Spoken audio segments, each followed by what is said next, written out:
Hi guys, if you are 18 years old and above at naghahanap ka ng extra passive income at ayaw mo ng masyadong maraming requirements at gusto mo nasa bahay ka lang nagtatrabaho, meron kang Canva free and GCash account, so this video is for you. So guys, for today's video, tuturuan ko kayo on how to create and sell digital products in Rocket PH step by step. So, dapat wag ka nga alis, watch ka lang hanggang dulo. So guys, ano nga ba ang Rocket.ph? So, Rocket.ph is an e-commerce platform for Filipinos kung saan pwede tayong magbenta ng services at products. Ang maganda pa dito, national and local clients pwede natin pagbentahan. Ang mga wallet for payment method dito ay merong GCash, Paymaya, and pati na rin mga bank accounts. Then, una sa lahat, dapat gumawa ng account for your online shops para may different account ka sa mga personal accounts mo. Pag nakagawa na tayo ng Google account, just click login, then click like sign up. So, dito yan guys. Ito yung login. Wait lang, bago yan, i-log out ko muna tong account ko since meron akong account dito para pakita ko sa inyo yung from the start. So, dito, pag open natin ng Rocket.ph, nakita nyo naman dito, ito yun. Punta tayo dito kay login or join. So, click lang natin yan. Then, after natin siya i-click, meron ditong lalabas na login with Google, login with email, login with link. So, ikaw, depende na lang sa'yo kung saan mo siya gustong i-login. Pwede sa Google mo, sa email mo, tsaka sa LinkedIn.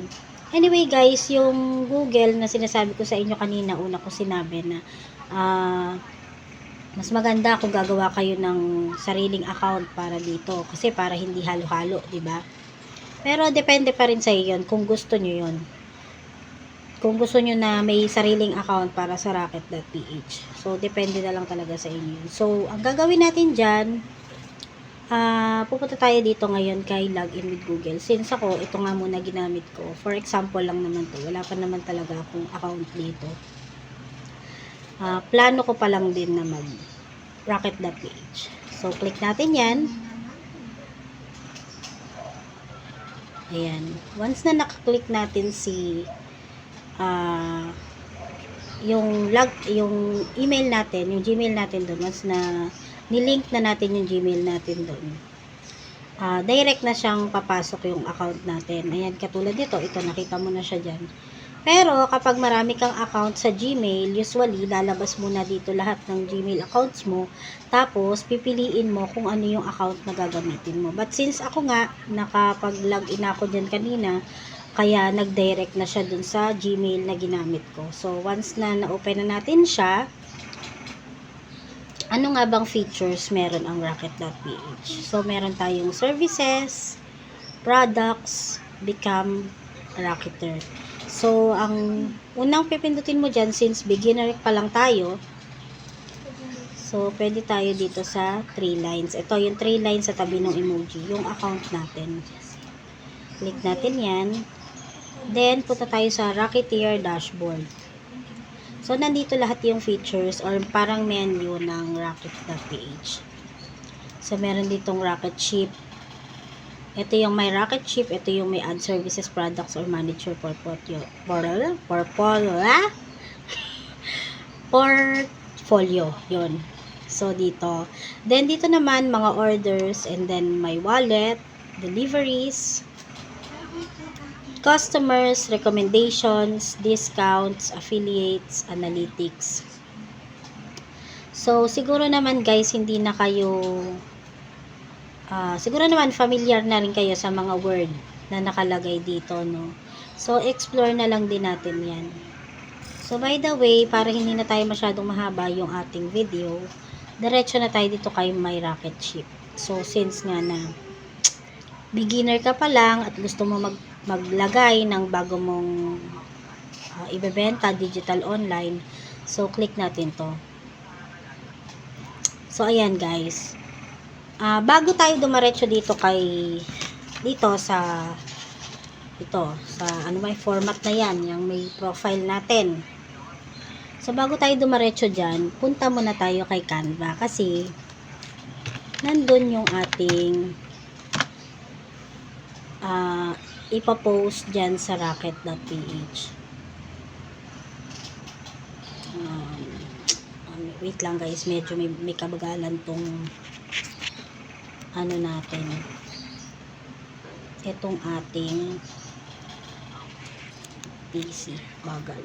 Hindi na yung signal. Bekene men. Ulitin natin. Ayan guys. So yan, punta muna tayo kay Canva. Kaya nga sabi ko kanina, 'di ba, nung una, dapat may Canva ka kasi dito ka mag-edit or gagawa ng digital products mo. Lalo na kung mahilig ka gumawa ng mga templates, dito ka gagawa. So ako, ililipat ko lang, nasa ibang account yung aking nasa pro account kasi ito eh. So lipat natin yung aking account din sa dati ko. Meron kasi yung meron yung dito tayo. Meron yun yung template na ginawa ko. Dito kasi wala, bago ko pa lang yan eh. So ayan. So punta tayo dito. So ito, ayan, like for example lang naman to guys. Ito, name tag. Yan, binibenta ko talaga to online. Meron pa akong wait lang. Ito name tag templates. Ito gawa ko talaga to guys. Kaya pwede ko to ibenta. Once na mahilig ka mag-design, mahilig ka mag-create ng mga templates, mahilig kang gumawa ng sarili mo, pwede mo siyang ibenta online. Diskarte lang talaga guys. Yan. So halimbawa ito yung ginawa ko. Ayan siya guys. Ayan oh. Nai-edit yan from here to here. Pwede yung palitan ng pangalan, ng grade, ng name, ng design. Ikaw na bahalang mag-adjust or mag-recreate kung gusto mo. Pero kung okay ka na, satisfy ka na dyan sa ganyang okay na yan, wala ka nang babaguhin. Then, right after that, isa-save natin yan sa ating PC para malipat natin siya sa So, guys, pag magaganto nga pala kayo, ano ba yan? Yan, share. Pindutin natin si share. Then, template link. Template link, guys. Ayan. Then, copy. So, yan. Nakopy na natin siya. Babalik tayo ngayon kay rocket.ph. So, hindi ba natin yun agad? No? Okay. Ito muna tayo. So, yun nga pinindot natin kanina, di ba? Naalala nyo. So, dito, pagbukas natin yun kanina, yung may rocket ship. Ito unang lalabas. Ito yung pinakang link mo. Yan yung magiging link ng account mo. Tapos, pwede mo siyang palitan or pwedeng yan ang gagamitin mo kasi ito yung account na gamit mo. Then, this one naman, change photo. Pwede mo palitan to, itong emoji na to.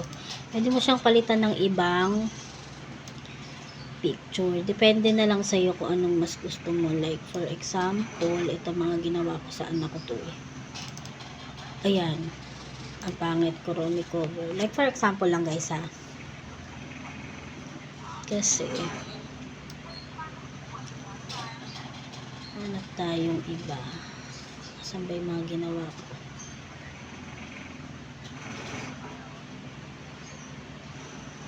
Wala. Hindi ko makita. Ayan, like for example, ito na lang. Yan, for example, itong melody. Ang ganda, diba? So, yan. Tapos, pwede mo rin siyang i-remove. Ikaw na bahalang mag-explore. Pero, yan lang naman yung pipindutin mo dyan. So, madali lang siyang aralin. So, dito na tayo sa type mo lang yung pangalan mo. Ayan, sa akin kasi naka-save na dito yun. Kaya, ayan. Then, dito, introduce mo lang yung digital product or digital item na ino-offer mo. Like, for example, yung halimbawa, name tag, ganyan. Bawa school, name tag, Yan, halimbawa yan. Tapos, dagdagan mo na lang ng, hindi, wait, mali. Introduce yourself, describe your offering, primary, service, experience, and specialization. Why hire you? Why hire you? So guys, dito sa about you, nakalagay dito, introduce yourself, describe your offering, primary service experience, and specialization. Why hire you? So dito, ilagay mo lang yung about sa sarili mo and ano yung binibenta mo, para saan yung binibenta mo. Few details lang dun sa sayo at saka dun sa ino-offer mo or services mo dito sa rocket.ph. Then, dito na tayo sa please give an introduction. So, yun na ibig sabihin dito. Parang maglagay ka lang ng konting highlight ba kung ano yung ino-offer mo or gusto mong i-offer dito sa rocket.ph. Tapos dito, cover photos up to 5 photos. So, ito, dito, pwede ka magdagdag ng mga cover photo. Like, for example, ayan. Kunyari yan, pag kinlik mo yan, lalabas yung mga photo na pwede mo siyang ilagay. So, depende na lang kung saan naaayon or nakaka-relate yung item na inano mo. Or pwedeng gumawa ka rin ng sarili mong design dito sa Canva. Ayan, kunyari, ganyan. Ito, pwede mo tong picturean mo lang yung pinakang front niya. Tapos, dito, ilalagay mo lang siya dito para may idea si client kung ano yung mga binibenta mo. So, next, dito tayo sa search for a role. So, dito, ano bang role mo? Pipiliin mo lang yan dito. So, ang dami niyan. Ikaw na bahalang magdesisyon kasi hindi ko naman alam kung anong role mo. Chef ka ba? Ganito ka ba? Or whatever na. Halimbawa, mga costume, ganyan. Depende siguro kung saan related yung items or yung na mga pinopost mo. So, nakadepende na lang din yun sa'yo. Ayan, guys. Ikaw na lang maghahanap. Sobrang dami niyang pagpipilian. Ayan. So, ayan. Ikaw na magde-decide dito kasi ikaw ang nakakaalam kung ano ka, 'di ba? So, this one, Philippines kasi Philippines. Nasa Philippines tayo.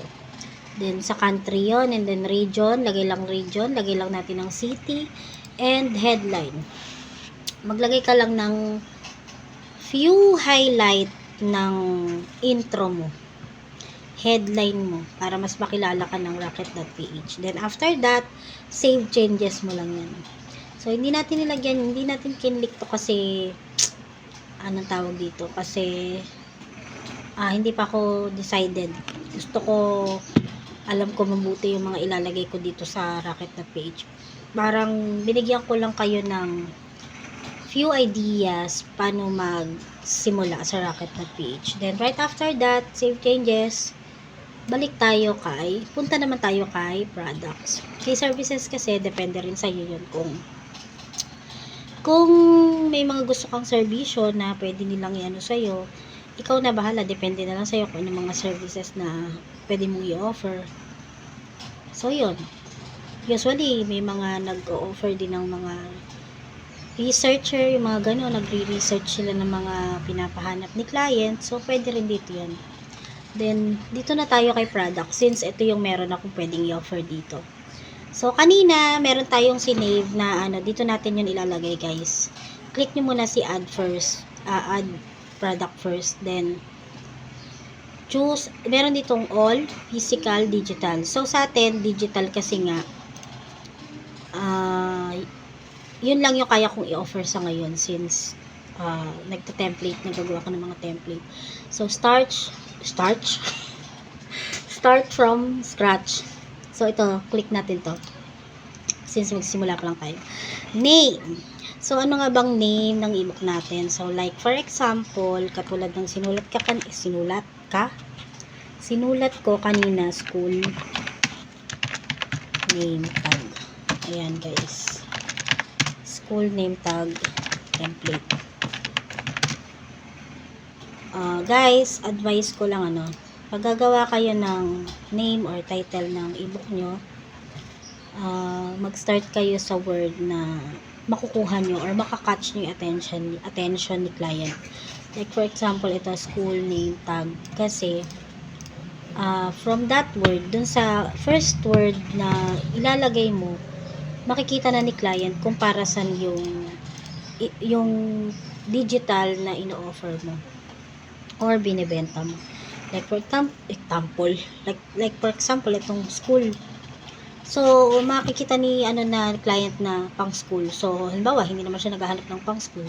So, hindi niya na i-open yan or pero kung halimbawa pang school ang hinahanap niya, makikita niya agad yan. So, may chance na i-open ni client yan. Ayan, school. Or pwede namang name tag lang din. Understood na naman yun. Kung halimbawa, hindi lang naman pang school na name tag yung ino-offer mo, name tag sa maraming bagay, so yun, pwede din to. Depende na lang talaga sa iyo. Basta, ang advice ko nga lang, magsimula ka doon sa word kung ano talaga yung binibenta mo para alam agad ni client kung ano yung binibenta mo at para sa niya yun magagamit. So, next, dito tayo kay type. Ano daw type? Digital or physical? So, dahil digital, online lang naman, walang item. So, dito tayo kay digital downloads. Since yan ang ating in-offer. Pero kung physical, halimbawa, binibenta mo naman yung mga gamit or ayan, dito, ito, i-click mo. Kasi, yan yung binibenta mo. But dito, since digital tayo, digital. Then, describe your product. Paano ba i-describe yung product mo? Syempre, marami yan, guys. Wait lang, may copy ako dito. Paano natin yan i-describe, guys? Ito, like for example, ito guys, type natin dito para makita nyo. Kunyari, ilagay natin dito blank, lalagay nyo lang naman yung description nung blank, and para makita nyo rin yung tinatype ko. Refilled pala, guys, mali, diba? Refilled versions. Inanda ko na yan, guys, para hindi na tayo pa tigil-tigil. Ang hirap din ng patigil-tigil. Then, pwede rin nating ilagay na available to edit. Kasi, diba, baliktad. Kasi, diba, ang template naman, pwede namang i-edit in Google, ganun. Basta marami yan, guys, Google Docs. So, ayan, sige, dagdagan natin ng isa pa para like for example, available in A4 sizes. Halimbawa, A4 size, pwede to, diba? Ano ba itong mga red lights na to? So, kasi may mali, guys. May kailangan itama. Ayan. Hindi pala siya nakaano. So, yan, guys. This description are all examples lang. So, depende rin talaga yun sa digital product na binibenta mo. Since ako name tag, so yan, pwede ko to ilagay. Kasi nga, itong mga to ay possible na yan yung mga pwede niyang gawin sa digital product na binibenta ko. So, marami pa yan, hindi ko na nilagay lahat kasi tatagal tayo. Then, right after that, feature photos. Add to 3 photos to your product. So, magdagdag ka lang ng 3 photos ng product mo, get attention ng ating mga tapos, ito, product during checkout in emails, social sharing, and more. Ito, click lang natin to, guys, para makapag-add ka ng 3 photos. Basta all about your item or product na binibenta. The files the product will get access to once they have completed the payment. Okay, this one naman, redirect buyer to a URL. So, dito mo ilalagay yung link, yung kinapi natin kanina, dito natin siya i-paste. Yan. Ito yung link kasi nung template mo, 'di ba? Yung binebenta mo sa kanya, yung in-offer mo. So, dito mo siya ilalagay para once na kinlik ni buyer yan, yan yung ma-open niya na magkaka-access siya dun sa ano tawag yan? Magkaka-access siya dun sa ano ba yung tawag doon? Magkaka-access siya dun sa template na ginawa mo, 'di ba? May sakit tayo sa kalimot eh. And then upload a file. So, ilalagay mo pa rin dito yung max file size 100 MB. Lalagay mo pa rin dito yung file ng name tag. Wala kasi ako ditong save sana. Sige, turo ko na rin sa inyo paano i-save yung Like for example guys, ito ha. Balik tayo dito kay Canva. Balik tayo kay Canva. Paano nga ba i-save to as PNG? Share, click share, then download. Ayan, naka-PNG siya guys. Kaya, tapos pipiliin mo lang, like for example, isa lang ang kukunin mo, no? Ayan, click mo lang yung one para tapos then, ayan, download. Pero pwede mo rin siyang i-download ng lahat. Kung lahat ng nandun ay, yun yung ibebenta mong file kay, Tapos, click lang natin to dito. Then, name tag. Okay na to. Dito na lang natin save sa download. So, ayan. Balik tayo kay Rocket. Punta tayo dito. Tapos, hanapin natin si download. Since ito, yung name tag. Ayan, ganyan. Yan. So, yan yung sample ng ito, yun yung tamang pagkuha ng picture nung nameplate mo, nung name tag, nung template mo. Yan, ito yon. So, na-save na natin siya dito. Then, sa price, guys. Paano ba natin malalagyan ng price yan? So, guys, sa pagdating naman sa price, depende na lang sa'yo yun kung magkano yung worth ng ginawa mo. Yung effort mo, yung quality nung digital product na ginawa mo. So, depende na lang yun sa'yo. Like, for example, 100, halimbawa lang, naman. 100. So, yan. Tapos, after nun, na-price mo na, balik ka, tapos, double check mo lang. Ayan. Double check mo lang siya. Ayan, guys. Double check mo lang siya. Tapos, pag na-double check mo na siya, save and publish mo na siya. So, hindi ko pa siya isa-save kasi nga, wala pa naman tayo masyadong details na nilagay. So, kulang-kulang pa yan. Basta pinakitaan ko lang kayo ng konting ideas about Rocket.ph kung paano natin siya sisimulan. So, guys, kung ako sa inyo, sabayan nyo na ako kasi sayang ang araw, diba? Wala namang mawawala. Gagawin lang natin to para tayo ay makabenta at hindi masayang yung ating mga designs na ginagawa sa Canva. So, sana may natutunan kayo sa tinuro ko for today's video. Magkita-kita ulit tayo. Bye! Thank you! Well, kung bago ka pa lang sa channel ko, please subscribe, like, and pakishare na rin tong video na to para mas marami pa tayong maturuan. Bye guys!